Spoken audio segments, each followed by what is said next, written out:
반갑습니다. 차트 분석 차트씨입니다. 시장의 변동성이 증가되면서 갈피를 잡기 힘든 그런 상황입니다. 현재 시장을 정리를 하면서 12월 어떻게 마무리가 될 수 있는지 살펴보도록 하겠습니다. 하락의 결정적인 배경은 유동성 문제라고 할 수가 있겠죠.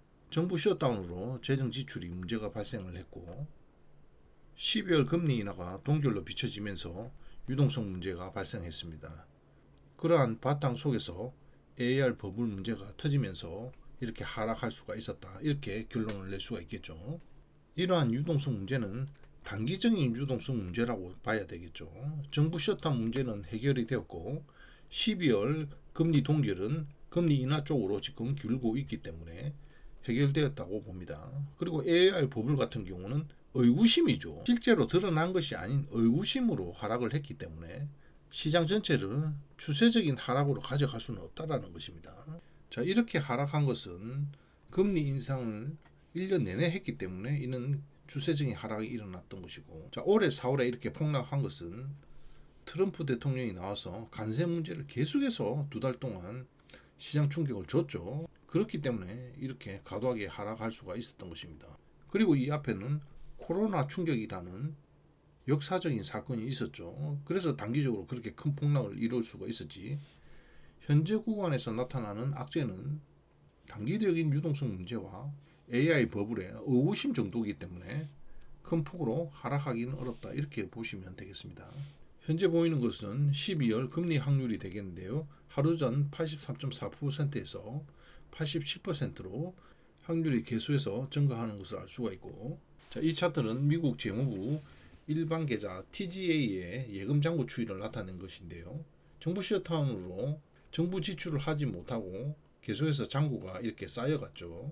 이 부분이 해결되면서 시장의 유동성 공급이 일어났다. 이렇게 보시면 되겠습니다. 앞으로 계속 더 일어나겠죠. 이런 것이 현재 선반영되고 있다. 이렇게 보시면 되겠습니다. 다음 또 다른 문제는 비트코인에서 문제가 발생을 하면서 코인 시장 급락으로 시장에 충격을 줬죠. 비트코인을 보기 전에 10월 25일자 분석 영상을 보고 살펴보도록 하겠습니다.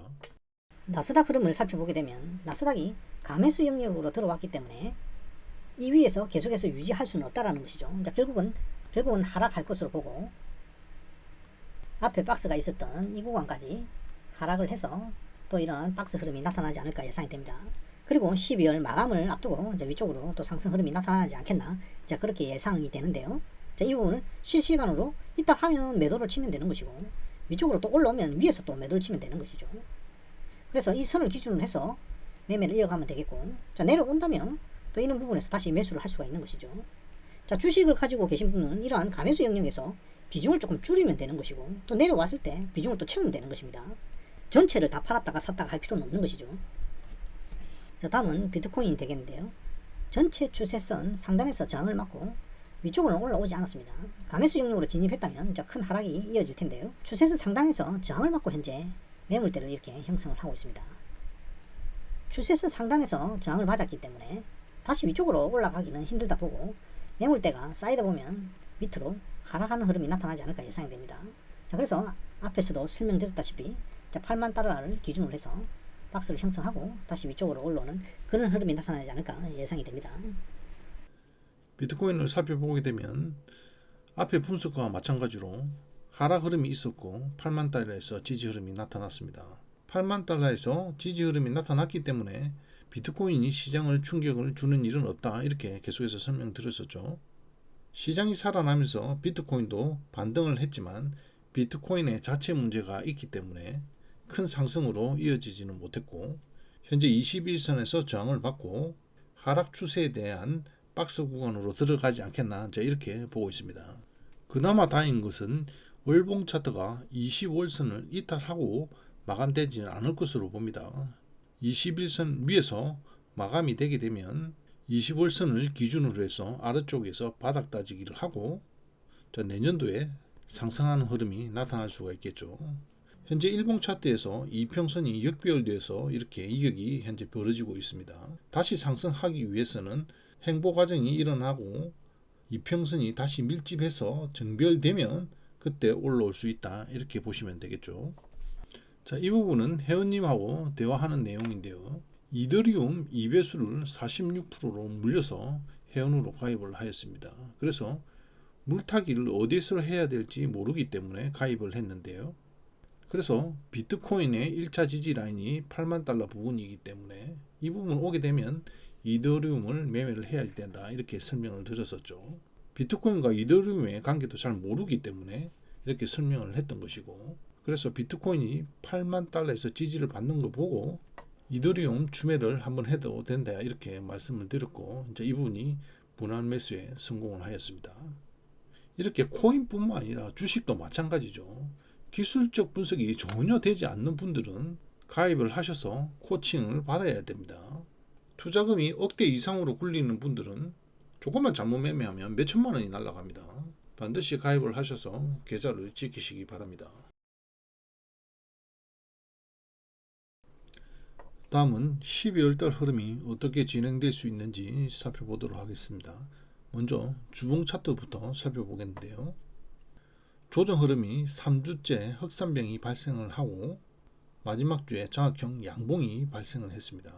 장악형 양봉이 발생했다라는 것은 하락을 한다고 하더라도 양봉 캔들 내에서 하락이 있을 수가 있고 아래 꼬리를 밟고 위쪽으로 올라갈 수 있다라는 것이죠. 하락을 하기 위해서는 장악형 이 캔들이 발생하면 안 되는데, 장악형 캔들이 발생했다라는 것은 추가적인 하락보다는 위쪽으로 상승하려고 하는 흐름이 더 강하겠다, 이렇게 볼 수가 있겠습니다. 추세선의 위치를 보게 되면 이 추세선이죠. 그리고 이 추세선은 상승 파동의 전체 추세선이 되겠습니다.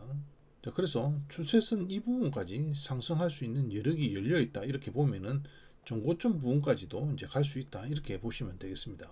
그러면 현재 위치에서 횡보하고 마감을 하느냐, 횡보 이후에 상승해서 정고점 위치에서 마감을 하느냐, 이 정도 수준으로 우리가 예측해 볼 수가 있겠죠. 지수 고점에서 12월 달에 어떤 흐름이 있었는지 사례를 한번 보면서 살펴보도록 하겠습니다. 이 부분은 금리 인상으로 급락하기 이전에 12월 달의 흐름이 되겠습니다. 자, 이때도 추세를 돌파하는 가매수 흐름이 있었고, 하락한 이후에 양봉, 음봉, 양봉 이렇게 나오면서 마감이 되었습니다. 진폭이 상당히 큰 것을 알 수가 있죠. 다음 사례는 트럼프가 들어오면서 급락 이전에 12월 달의 흐름이 되겠습니다. 박스 흐름이 있은 후에 마감이 되었죠. 현재도 앞의 사회와 마찬가지로 현재 구간에서도 변동성이 엄청 생길 가능성이 높죠. 위쪽으로는 전고점이 26,300 구간, 아래쪽으로는 25,000을 기준으로 해서 급등락이 발생을 하면서 마감할 가능성이 높다, 이렇게 보시면 되겠습니다. 다음은 나스닥 월봉 차트를 살펴보겠는데요. 자, 현재 마감은 망치형 음봉이 발생을 했죠. 지수 고점에서 이러한 망치형 음봉이 발생했을 때 다른 사례들은 어떻는지 살펴보도록 하겠습니다. 먼저 망치형 캔들이 어떠한 의미를 가지는지 살펴보겠습니다. 음봉의 이러한 망치형은 별명이 교수형이라는 별명이 붙어 있습니다. 그만치 별로 좋지는 않다라는 것이죠. 망치형 음봉은 일반적으로 상승세가 끝나고 하락세로 전환될 가능성을 나타냅니다. 특히 고점에서 발생할 경우 매도의 압력이 증가하고 있음을 시사합니다. 단기적인 상승이 너무 크기 때문에 매도 압력이 이제 들어온 것이죠. 고점에서 캔들이 형성되면 시장 참여자들이 수익을 실현하기 위해서 매도에 나설 가능성이 높습니다. 이는 가격 하락할 가능성을 암시하는 겁니다. 자, 이것이 월봉 캔들이기 때문에 가격 하락이 있었죠. 하지만 어느 정도 내린 지점에서 싸다고 생각해서 저가 매수세가 붙어서 아래 꼬리가 형성된 것입니다. 단기적인 상승으로 매도의 압력이 증가되었죠. 그래서 하락이 있었습니다. 어느 정도 하락한 지점에서 싸다고 생각했던 사람들이 저가 매수세로 들어와서 들어 올리면서 마감이 되었는데, 매도의 힘이 강하기 때문에 양봉은 만들지 못하고 음봉으로 이렇게 마감이 되었다라는 것이죠. 그러면 지수 고점에서 이러한 형태가 나타났다라는 것은 단기적으로 매도 압력이 증가됐다라는 것이고, 저가 매수와 차익 실현 물량이 싸우고 있다, 이렇게 볼 수가 있는 것이죠. 현재 보이는 것은 월봉 차트이기 때문에 이러한 캔들이 나타난다고 해서 바로 하락하는 것은 아닙니다. 비트코인의 예를 들면 고점에서 4개월간 이런 식으로 매물대를 형성하는 것이 보이죠. 하락을 한다고 하더라도 위에서 행보 과정이 있어야 된다는 것입니다. 자, 이러한 망치형 캔들이 고점에서 발생을 하게 되면 단기적인 매도 물량이 많이 나왔다라는 것을 의미를 하고 다음 캔들에서 영향을 미친다라는 것입니다. 사례를 먼저 보게 되면 자, 이러한 형태죠. 망치형 캔들이 나오고 다음 캔들에서도 매도 물량이 나오면서 윗꼬리가 발생하고 이렇게 영망치형 형태가 나타나는 것을 알 수가 있고, 자, 이 부분은 그냥 도치 형태, 이 부분은 이렇게 5월선 이탈하는 하락하는 형태가 나타나. 그러면 12월달은 이런 식으로 도치형 형태가 나타나지 않을까 이렇게 예상이 돼. 12월에 만약에 또라이 랠리가 펼쳐진다면 자, 이러한 형태가 발생을 하겠죠. 현재 이 라인이 26,000이 되겠습니다. 캔들이 26,000을 돌파하고 양봉을 세워버리게 되면 27,000까지 이렇게 올라올 수가 있다. 이러한 부분들을 우리가 미리 생각을 하고 대처를 하면 되겠죠. 현재 시장은 비트코인이 단기 충격을 줘서 시장에 영향을 미쳤지만 골드와 은은 상승 추세를 계속해서 이어가고 있습니다. 골드와 은 부분이 추세가 이어진다면은 시장이 하락하기는 힘들다 이렇게 보시면 되겠습니다. 지수의 가장 영향을 형성하고 있는 SOXL 반도체 흐름을 살펴보게 되면 기준선 있는 지역까지 강한 하락 흐름으로 개미를 털어내고 완전히 V자 반등을 하면서 이평선까지 회복을 하고 있습니다. 단기 상승으로 박스의 흐름을 이어가고 위쪽으로 올라갈 수 있는 공간이 열렸다 이렇게 볼 수가 있는 것이죠. 엔비디아가 170달러를 지키면서 약세 흐름임에도 불구하고 반도체가 강하게 형성되고 있다는 것은 지수를 지키겠다는 의지로 봐야 되겠죠. 전일은 인텔을 10% 상승시키면서 SOXL을 끌어올렸는데요. 반도체 지수의 이런 흐름을 봤을 때 지수는 하락하기는 힘들다. 행보 내지는 상승의 흐름으로 올 12월 달에 마감될 가능성이 매우 높다. 이렇게 보시면 되겠습니다.